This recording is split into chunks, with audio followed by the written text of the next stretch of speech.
अव्यवस्थाओं के बीच स्टेडियम में अभ्यास करने को मजबूर हैं शूटर। शूटिंग रेंज में पर्याप्त लाइट का अभाव है, साथ ही पुलिस भी खराब पड़े हैं। इसके साथ स्टेडियम प्रशासन की ओर से अभ्यास के लिए निर्धारित नया समय भी निशानेबाजों के अभ्यास में रोड़ा अटका रहा है। सरकारों की ओर से खेल और खिलाड़ियों को सुविधा देने के लिए कई योजनाएं समय समय पर चलाई जाती रही हैं और सरकार के प्रशासनिक अधिकारी सुविधाओं के साथ खेल और खिलाड़ियों को आगे बढ़ाने की बात कहते रहे हैं।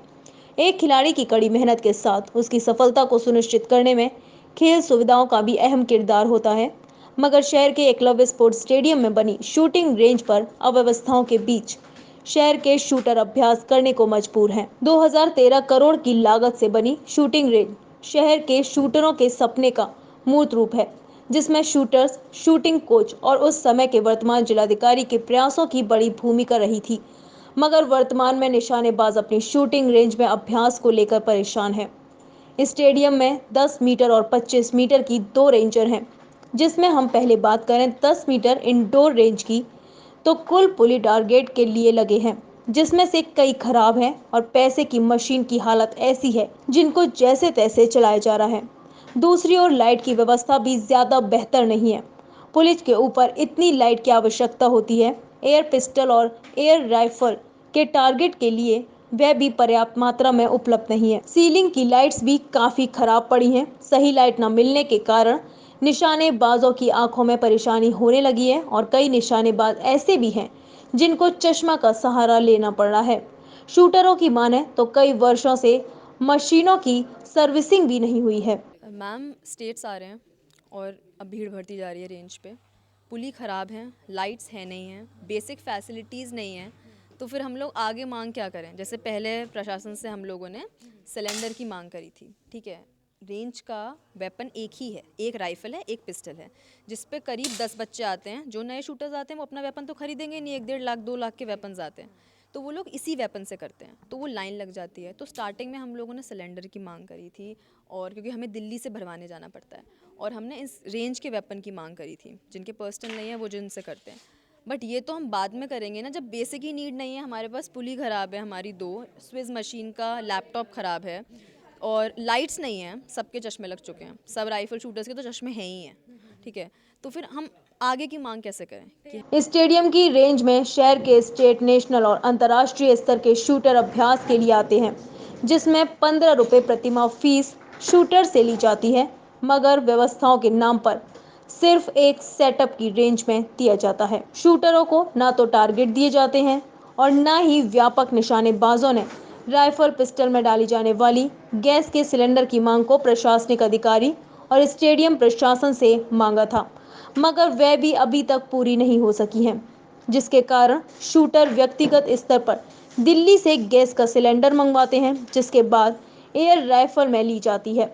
आलम यह है कि टारगेट की स्विज मशीन का कंप्यूटर भी खराब है। खिलाड़ी अपना लैपटॉप का प्रयोग करके अपने निशाने की बारीकियों को देख पाते हैं। निशानेबाजों का आरोप है कि राइफल एसोसिएशन ने यह रेंज बनवाई और एसोसिएशन खेल प्रोत्साहन निधि में एक बड़ी धनराशि देता है। उसके बावजूद भी शूटर्स के लिए सुविधाएं पर्याप्त नहीं है, जिसके कारण उनके अभ्यास में दिक्कतें खड़ी हो रही हैं। पूर्व में कई परेशानियां रेंज पर रही हैं, जिससे जिला अधिकारी महोदय को अवगत करा चुके हैं, मगर अभी समस्या कोई भी निवारण नहीं हुआ है। लगातार यहाँ के शूटर समस्या बताते रहे, मगर कोई समस्या का समाधान नहीं हुआ है और जल्दी करना भी चाहिए। कई शूटर यहाँ पे हैं जो अंतर्राष्ट्रीय खिलाड़ी हैं, राष्ट्रीय खिलाड़ी हैं और कुछ स्टेट प्लेयर हैं। बेसिक नीड ही पूरी नहीं है, लाइट ख़राब है, मशीन ख़राब है। उसके बाद एक नया जो एक मसला आया है, जो नियुक्ति के लिए ने आवेदन पत्र निकाले हैं। तो मैं ये कहना चाहूँगा आरएसओ साहब को कि इन्होंने जो नियुक्ति पत्र निकाले हैं, कृपया इस पर पूर्ण विचार करें, क्योंकि कोच की नियुक्ति शूटरों के लिए की जानी चाहिए जो यहाँ पर अभ्यास करेंगे। इतना अच्छा रिस्पांस होने के बाद भी सर के नेतृत्व में, विकास सर के नेतृत्व में इतने अंतर्राष्ट्रीय खिलाड़ी मिले, राष्ट्रीय खिलाड़ी मिले और लगातार नई उपलब्धियां शूटिंग रेंज रच रही है। उसके बाद भी अगर नियुक्ति निकाल रहे हैं, आप नियुक्ति के लिए आवेदन निकाल रहे हैं, तो उस पर विचार करना चाहिए। स्टेडियम में बनी रेंज में लगभग 60 शूटर्स एयर पिस्टल व एयर राइफल से प्रैक्टिस करने के लिए आते हैं, जिसमें सोनिया शर्मा, नवीन, अभय, समीर, मयंक पाठक जैसे अंतर्राष्ट्रीय स्तर पर अपना प्रदर्शन करने वाले निशानेबाज हैं। इसके साथ शहर के आसपास से आने वाले सूत्रों की संख्या भी अच्छी है, मगर सुविधाओं का अभाव इनको परेशानी में डाल रहा है। स्टेडियम प्रशासन का समय परिवर्तन का फैसला भी सूत्रों की परेशानी का सबब बना है। खिलाड़ियों का कहना है कि अभ्यास करने वाले शूटर्स ज्यादा होने के कारण प्रैक्टिस के लिए अब उनको कम समय मिल रहा है। साथ ही कुछ नए शूटर्स ऐसे हैं जो एक दूसरे के व्यापन से ही अभ्यास करते हैं, जिसके कारण उनको कम समय मिल पाता है। पहले की बात करें तो सुबह से लेकर शाम तक का समय शूटर्स के अभ्यास के लिए निर्धारित था। उनका कहना है कि प्रतियोगिताएं आने वाली हैं, जिसके लिए उनको अभ्यास की अधिक आवश्यकता है और अगर समय उनको कम रहेगा तो उनका अभ्यास पूरा नहीं हो पाएगा, जिसके कारण उनके प्रदर्शन पर भी इसका काफी असर देखने को मिलेगा। टाइमिंग के लिए परेशानी है क्योंकि हमारे पास खुद का वेपन नहीं है, क्योंकि डीआरए के 2 वेपन हैं, 2 पिस्टल हैं और 1 राइफल है, जिसके ऊपर एक राइफल के ऊपर 5 लोग हैं और हमको मिलते हैं बस 2 से 6 बजे तक, मतलब कि 4 घंटे। 5 लोग एक घंटे कैसे कर पाएंगे हम? आधा आधा घंटा, पौन पौन घंटा मिलता है और उसमें भी राइफल में तमाम तरह की सेटिंग्स होती हैं जो हर किसी की नहीं होती हैं। हर 15 मिनट में हर चेंज करनी पड़ती है, हर बार बार में, क्योंकि किसी की अलग सेटिंग है, किसी की चिक दूसरी बैटरी है, किसी की बट अलग है, तो आई सेट नहीं बिक पाती। अशनेरा से आ रहे हैं, सिकोहाबाद से आ रहे हैं और एक था वो फिरोजाबाद से आता था। पढ़ने वाले भी बच्चे हैं, क्योंकि टाइमिंग भी डिस्टर्ब है, क्योंकि जो पढ़ने वाले बच्चे होते हैं स्कूल होता है सुबह का उनका, फिर शाम को ट्यूशन्स होती हैं और जब तक सर्दियों का टाइम है तो 6 बज जाते हैं, 6 बजे तक रात में बच्चों। अभी हमारा इवेंट्स है, ओपन इवेंट्स है। अगले दिन 23 तारीख से 26 तारीख तक बीच में मेरठ में ओपन इवेंट्स है और इसके बाद हमारा स्टेट है 14 तारीख को। 25 मीटर रेंज की हालत तो और भी खराब है।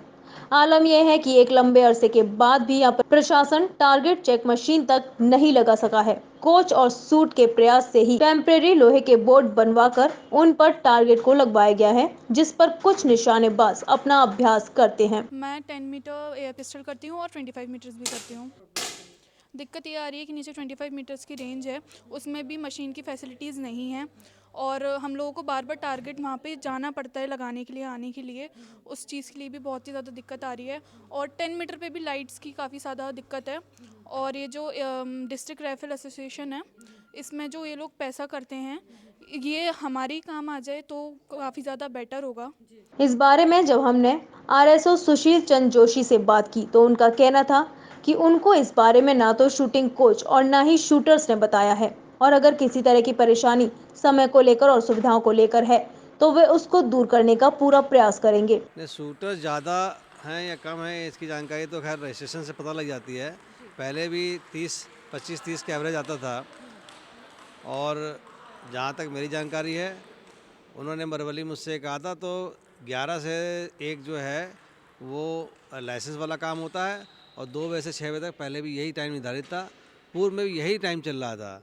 अभी मुझको ये बात संज्ञान मेरे को आई थी टाइम बढ़ाने के लिए, तो मैंने कहा था टाइम आपका तब बढ़ेगा जब बच्चे 40-50 से ज़्यादा होंगे। अभी तो बच्चे नॉर्मल वही चल रहे हैं, तो अभी 2 से 6 बहुत टाइम इनफ है और बाकी हम देखते हैं सॉर्ट आउट करेंगे। कोई ऐसी बात होगी उसको मिल बैठ के अब मेरी संज्ञान में बात आई है, अब मैं इसको देखूंगा कैसे सॉर्ट आउट करता हूँ और बेहतर करेंगे। कोचिंग के लिए कोचिंग में दिक्कत है तो मैं देखूंगा यार, ये बात मेरी संज्ञान में अभी तक नहीं है, आपके माध्यम से आई है, मैं इसको भी देखूंगा और दूर करने की कोशिश करूंगा। अव्यवस्थाएं समय परिवर्तन के साथ कोच के परिवर्तन को लेकर भी चिंता है। उनका कहना है कि प्रशासन नए कोच को लाने की बात कह रहा है। मांग है कि क्यों उनको एक अंतर्राष्ट्रीय स्तर का ही कोच होना चाहिए, जिससे कि उनको बेहतर मार्गदर्शन दे सके। खेल के मैदान पर खिलाड़ियों से उनके बेहतर प्रदर्शन के लिए उनकी मेहनत तो होती है, साथ ही बुनियादी सुविधाओं का होना भी बहुत ज़रूरी है कि जिससे कि उनका प्रदर्शन में और निखार आ सके। आगरा एकलव्य स्पोर्ट्स स्टेडियम में बनी जिम स्पोर्ट्स स्टेडियम में बनी शूटिंग रेंज में शहर के जो शूटर्स है वो काफ़ी दिनों से यहाँ पर शूटिंग की अभ्यास करते हैं और शहर को अच्छे शूटर्स भी यहाँ से मिले हैं, मगर कुछ दिनों से जो ये शूटर्स हैं वो अपनी काफ़ी बुनियादी सुविधाओं को लेकर परेशान हैं, जिसमें लाइटिंग और काफ़ी सुविधाएं उनको परेशान कर रही हैं। अब देखना ये होगा कि ये परेशानी का जो हल है वो कब तक निकलता है और प्रशासन इस ओर कब तक ध्यान देता है। अपने कैमरा पर्सन तारा के साथ शुभ्रा शर्मा, मून न्यूज़ के लिए।